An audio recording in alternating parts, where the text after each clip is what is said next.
Bonjour les amis, aujourd'hui je vais vous présenter 4 boîtiers compacts argentiques. Sur ces 4 là vous avez 2 point and shoot, c'est-à-dire le Nikon 35 AW35 et l'Olympus Miu 1. Donc là il n'y a absolument aucun réglage, vous avez juste à déclencher pour faire la photo. Et deux petits appareils compacts experts, le Minox 35 GTE qui est identique à peu près au GT, donc Minox 35 GT GTE, et le Ricoh 500G dont je vous avais déjà parlé dans une vidéo précédente, qui est un appareil télémétrique qui est à priorité vitesse. Et là en l'occurrence, pour ce qui est du Minox, c'est priorité diaphragme. Donc tout d'abord le Ricoh 500G que vous avez déjà pu voir dans une vidéo précédente, il a été fabriqué au Japon à partir de 1972. Donc le voici. Donc là vous pouvez vous armer manuellement le déclencheur. Il fonctionne sans pile, vous n'avez pas besoin d'avoir une pile, le pile sert exclusivement à l'exposition. Là vous avez une prise pour mettre une synchro flash, une griffe pour mettre un flash sur le dessus. Donc là la molette des vitesses, vous mettez votre vitesse et en contrepartie le diaphragme se règle tout seul. Ou alors vous pouvez être 100% manuel, c'est-à-dire que vous réglez à la fois le diaphragme et la vitesse. Ici vous avez la mise au point que vous pouvez voir grâce au télémètre dans l'oculaire, c'est-à-dire qu'au centre de l'image vous voyez un petit rond jaune, et lorsque ce petit rond devient net, eh ben c'est que la netteté a été faite, c'est d'où l'intérêt du télémètre qui permet quand même une mise au point très précise. Donc l'objectif dessus c'est un 2.8 40 mm qui ouvre à 2.8. Il a un contrôle d'exposition par une cellule CDS couplage 25 avec 800 ISO, avec donc priorité vitesse. Donc il fonctionne donc, comme je vous ai dit, aussi en manuel, en choisissant vitesse et diaphragme. Donc dans le viseur apparaissent les informations suivantes: valeur de l'ouverture, sur et sous exposition par zone rouge, et indication M en position manuelle. Donc la batterie d'origine était une batterie au mercure d'1,35 V, donc aujourd'hui vous êtes obligé plus ou moins de la remplacer par une LR44. Donc changer légèrement le nombre d'ISO pour compenser, puisque les LR44 font 1,5 V au lieu d'un 35, mais ça c'est pas un gros problème. Et autrement, au niveau des vitesses, vous pouvez utiliser le 1/8e, le 1/15e, 1/30e, 1/60e, 1/125e, 1/250e, 1/500e et la pause B que vous voyez ici. Vous avez un retardateur. Bon, celui-là il est un peu poussif, parce que donc voilà, qui permet de déclencher automatiquement. Là vous rembobinez le film manuellement, enfin tout est manuel. Pour le chargement du film, ça se passe ici. Donc des fois il faut refaire un petit peu les joints. Celui-là, les joints ont été refaits parce que bon, avec le temps, c'est quand même un appareil de 1972. Donc voilà. Donc c'est un bon petit appareil pour quelqu'un qui a envie d'apprendre la photo et puis de gérer vraiment tous les paramètres, ce qu'on ne fait pas sur un point and shoot. Donc ça met un petit peu plus de temps pour il y a du fait qu'il faut faire quelques petits réglages, mais en même temps c'est une bonne façon d'apprendre la photographie. Donc il existe en chromé et en noir. Et donc maintenant je vais vous montrer le second, le Minox 35 GT ou GTE. Donc lui il a été fabriqué en Allemagne de 1981 à 1989. Il est quasi identique au GT auquel il succède. Il y a juste un petit filtre intégré et quelques petits détails. L'objectif est à 35 mm, proposant un diaphragme allant de 2.8 à 16. Donc ça c'est plutôt un atout. 35 mm, ça ouvre un petit peu plus qu'à 40 mm par exemple sur le Ricoh. La mise au point est manuelle et se fait en utilisant l'hyperfocale. C'est-à-dire que là, quand vous faites la mise au point, vous ne pouvez pas la contrôler avec un télémètre comme sur un Ricoh 500G.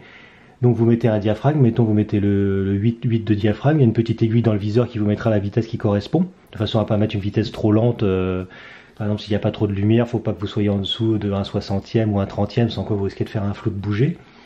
Et lorsque vous mettez, par exemple, lorsque vous mettez 8, ici vous avez une échelle des diaphragmes qui vous permettent de savoir, par exemple, si vous voulez que la photo soit nette de l'infini, vous mettez infini sur 8, et là vous savez que à 8 vous aurez une netteté qui ira de 2 mètres à l'infini.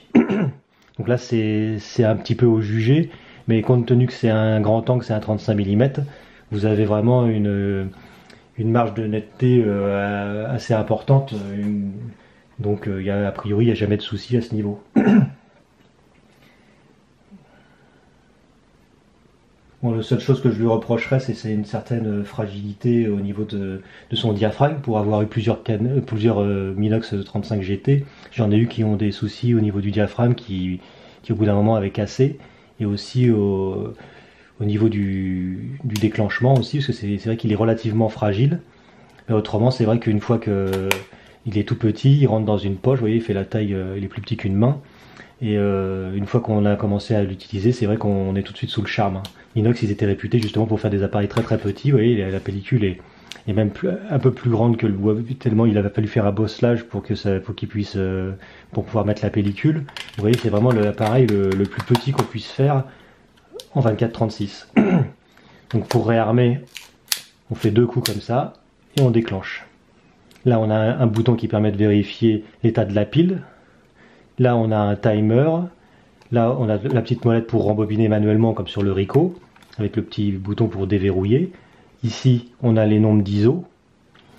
Et voilà, il a la griffe flash sur le dessus. Et donc, voilà, ici, la pile vient se mettre ici. Et vous avez le petit viseur. Donc, c'est vraiment un joli petit objet qui, à l'époque, valait quand même bien son prix. Ça valait autour de 1500 francs. Et il était distribué d'ailleurs par Leica. Donc voilà, ça c'est un appareil photo c'est un coup de cœur et qui peut être très sympa quand vous voulez aussi maîtriser un peu ce que vous faites, faire vos réglages manuellement. Donc ensuite, on a l'Olympus Miu 1 que vous devez déjà connaître puisque c'est vraiment un appareil qui est très très recherché aujourd'hui. Il est très joli avec son design qui ressemble à un galet. Donc c'est un point and shoot. Il vous suffit de viser et déclencher pour faire de magnifiques photos grâce à son optique de 35 mm qui ouvre à 3.5 sur le Miu 1 et sur le Miu 2 qui est encore plus prisé, il ouvre carrément à 2.8. Il est extrêmement petit et il tient aussi dans une poche.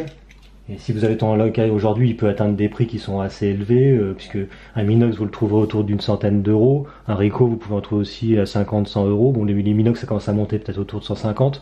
Mais les Miu, ils peuvent atteindre des prix de 200-250 euros, ce qui paraît un peu délirant, parce que pour ce prix-là, on peut avoir des réflexes type FM2. Mais bon, c'est le côté point and shoot, et puis le fait qu'il y ait une qualité optique absolument exceptionnelle, qui fait qu'aujourd'hui, il est très très recherché des débutants en photographie qui veulent justement faire des photos comme ça rapidement, sans aucun réglage. Donc, il y a un timer dessus, il y a le réglage de différents modes flash avec anti-yeux rouge, il y a le déclencheur. Et puis voilà, ça se limite à ça.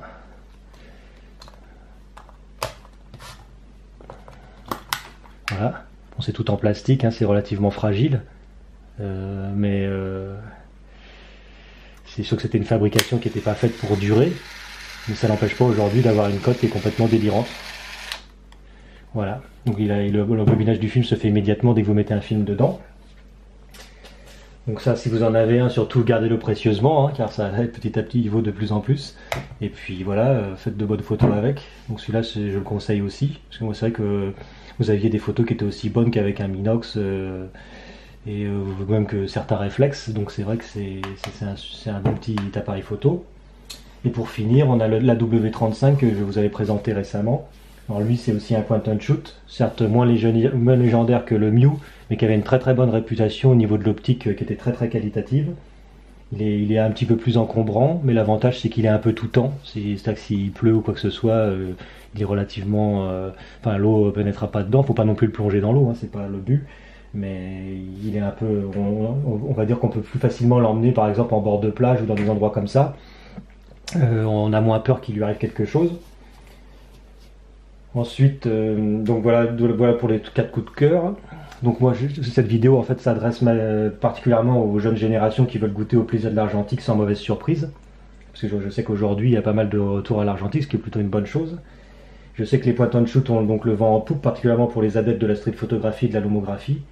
Donc je peux que conseiller aux jeunes de s'essayer à la photographie argentique, même si malheureusement le coût des consommables devient de plus en plus élevé.